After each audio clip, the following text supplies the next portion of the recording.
Чынында айыл чарба кредиттер боюнча, арзан насыялар боюнча аябай маселе көп. Банктар ишин абдан начар алып барып атышат. Насыялар дыйкандарга, фермерлерге жетпей жатат. Биз бул маселени февраль айында караганбыз. Мына бүгүн апрель болуп атат.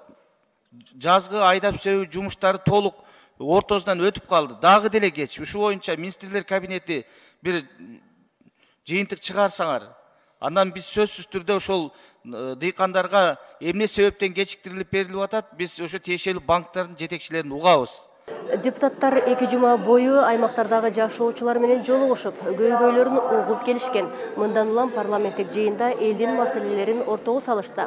Мында жазгы талаа иштери, дыйканчылык, жол, суу, бала бакча, мектеп боюнча көйгөйлөр айтылды. Биз жерлерди кыдырганда жер мунапысы мыйзамы боюнча өтө чоң көйгөйлөр жаралууда.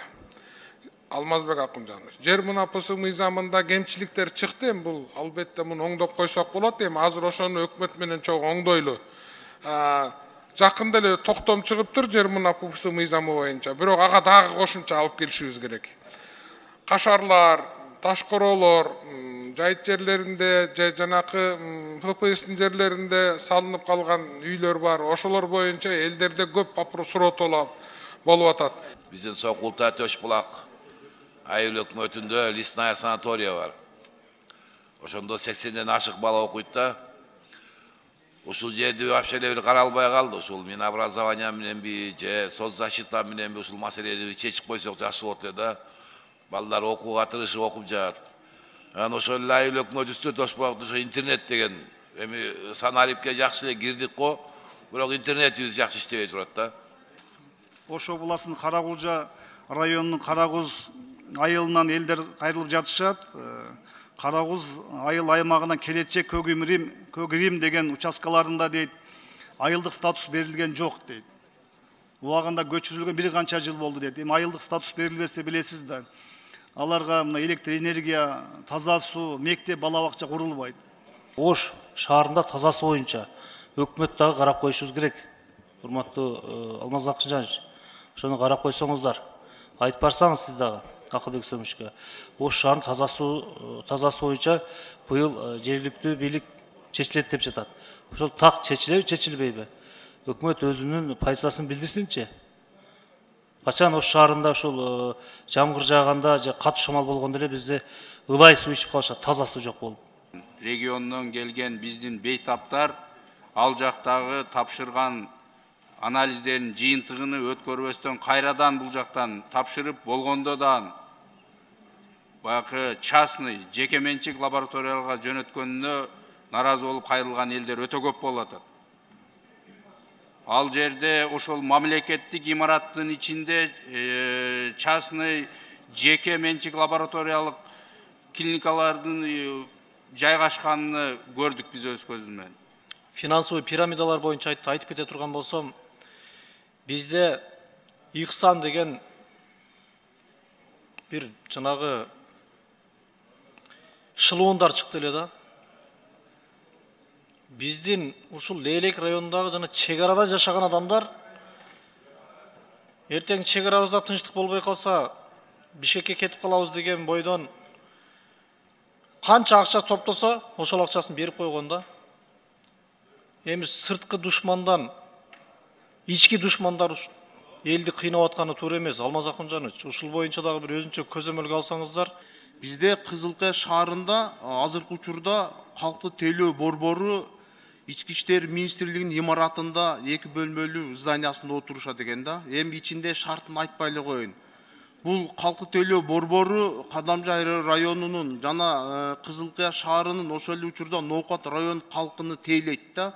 Очеретти айтпай эле коеюн.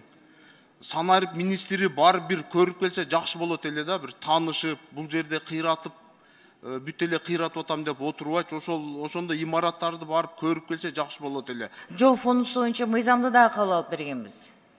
Ошол мыйзамды кабыл алып атканда бизге ушинтип түшүндүрүшкөн, ички жолдорго акча ошо каражаттарды жумшайбыз депчи. Ошон үчүн мен айтайын дегеним ушул Өрүкзар айылына акча бөлүнүп каралыш керек деп ойлойм. Экинчиден ушул Полотхан Исхак болуп аткан айыл аймагында ушул борбордук көчөлөрү бар. Бабаназаров көчөсү 2 километр, жана Шырматов көчөсү 2 километр асфальт төшөө маселелери бар. Өткөн жылы транспорт министрлиги менен сүйлөшүп атканбыз, бирок министрлер алмашкандан кийин иш болбой калды да, ошончо туруп калды. Мына бүгүнкү күнү учурда 1735 мектеп, мындайча айтканда 73%, бүтүн 92% Кыргызстан боюнча мектеп окуучулары 7 сомдон ысык тамакка бөлүнгөн экен. Бул 17 жыл мурун 2006 жылы ушу чечилген маселе боюнча бүгүн да каралып турат, ушу ойдон турат. Эми 7 сомго бүгүнкү күнү биздин келечегибиз болгон жаш балдарыбызга, мектеп окуучуларына бир маал 7 сом тамак берет деген бүгүнкү күнү акылга сыябы? Баткен району Төрткүл айыл өкмөтү Зарташ айылы деп, Кожошкен дарыясынын жээгинде жайгашкан дамба тууралуу. Өтө кооптуу абалда. Суу кирсе, дамбаны жууп, айылга кириш астында турат да. Майдын 15-теринен баштап катуу суу киргени күтүлөт жыл сайын эле. Өзгөчө кырдаал министрлигинен биз стандарттуу жооп алып атабыз. Быйылкыга каралган эмес, акча жетишпейт, кийинки жылдардан карап берели деп. Бирок Кудай сактасын, кырсык болуп кетсе, айласыздан канчалаган эл кыйналат да, анан биз кайра эле айласыздан жасап беришке туура келет. 18 жаштан кийин түрдүү кокустуктардан, анан бир жараткандын берген оору сыркоолорунан инвалид болуп, ордунан жылбай калган адамдарды карай турган кароочуларга кошумча ушул камкорчуларды берүү жагыны. Себеби социалдык өнүктүрүү фондторуна бардык жерлерге барса, райондун өкүлчүлүктөрү айтат экен, биз 18 жашка чейинки гана тубаса инвалид болгондорго гана беребиз, 18 жаштан кийинки инвалид болгондорго биз андай камкорчуларды бербейбиз деген жоопту айтышат экен. Ошонун негизинде аябай кыйналып аткан адамдар толтура. Быйыл Чыңгыз Торокулович Айтматовго 95-чи юбилей боюнча весь дүйнөдө эмне кылат, мына скверлер, жолдор ачылып атат. А бизде бала бакчасы көрсөңүздөр аварийный состояниеде турат да. Ошон үчүн мен суранат элем, биздин саясатыбызда бала бакча курулуп атат көп эмнелерде. Ошого биринчи ошондой бизи улуу жазуучу жүргөн бала бакчаларды оңдоп койсок жакшы болот. Себеби Ош шаарында билесиздер, экинчи борбор болгон себебинден Сулейман тоого туризмдер көп келет. Бүгүн майыптар соцзащитадан 6845 сом пенсия алып аткан. Ал майып жата бербейин деп, охранада иштеп же шоро сатып иштесе, түндүктөн чыгып калып атат дагы, аны соцзащитага өткөрүп атат. Соцзащитага өткөргөндө 6845 сом пенсия алган майып дароо 684 сомго пенсияга түшүп калып атат. Биз эми майыптын ырысын жеп дагы казынабызды толтурабызбы? Биринчи маселе бул Карабалта шаарындагы биринчи мектеп бар. Ошол жерде 1869 окуучу окуйт. Анын кубаттуулугу 756 окуучу. Ойлоп көрүңүз. Ошол жерге бир жакшы, ылайыктуу бир жер бар экен. Анан кийин бир кошумча имарат курбасак, өтө бир мындай көйгөй туулган жатат да. Экинчи маселе, ошол эле мектептер боюнча 7-чи орто мектеби бар. Ошол орто мектепте көптөн бери капиталдык ремонт кылынбаптыр. Казыр эми биз убагында капиталдык ремонтторду кылбасак, силер да билесиздер, ошонун немелери абдан мындай начарлай баштайт да. Мектептин директору да кайрылып атат, депутаттар да кайрылып атат, ошону бир капиталдык ремонтко киргизип берсеңиздер деп. 23-чү жылы ошол Баткен облусундагы иш-чаралар, жол маселелери 1 айга кечиңдеп атат. 1 айга. Марттан баштап иш башталыш керек эле. Мына апрель келди.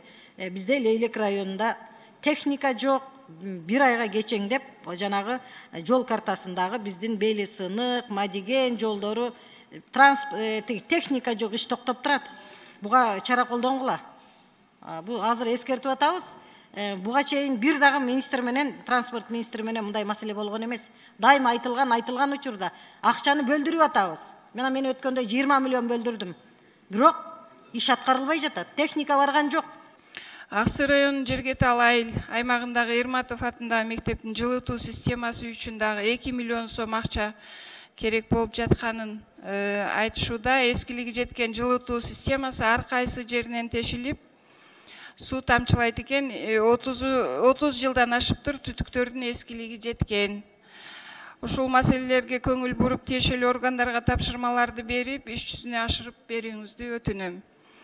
Жалпы республика боюнча билесиздер санитардык эпидемиологиялык кызматтарды биз көпчүлүгүн биздин министрибиз бири-бирине кошуп салган. Ошолордун ичинде эле мына Баткен облусундагы Лейлек районунун Сүлүктүү районундагы бул бөлүмдөрдү биз Баткен райондук бөлүмүнө кошуп салганбыз. Билесиздер, Лейлек району Баткенден 135 километр, Сүлүктүү шаары 160 километр алыстыкта турат. Ошондой эле облусубузда дагы ар кандай окуялар болуп келүүдө. Мына ошол жолдун кыйынчылыгы узактыгынан биздин райондун ушул кызматтын бөлүмдүн кызматкерлери кээде ушул күйүүчү май жок калат, ошондой эле канцелярдык товарлар жок калат, ошондой эле лабораториялык ар кандай материалдарды ушул Баткен районуна барып бүтүрүп келүү кыйынчылыгына кабылып келишет. Алтын казуу конушу бул деген мусорный полигон маңдайындагы конушта түтөп мындай кыйналып жашаган элге эми өлгөнгө көмгөн кылып, азыр деген ал жерде ортодо бир таштанды полигонду бетон тосмо менен тосуп жатышыптыр. Бирок деген элди кыйнап, короосунан өтүп жатыптыр да. Кээ бир жерлерде парковый зонада мыйзамсыз акча үчүн сатылып кеткен канча учурлар болот. Ал жерден биз акыйкаттык талап кыла албай жатабыз да. Элдердин дарбазаларын сүрдүрүп эмне алышат?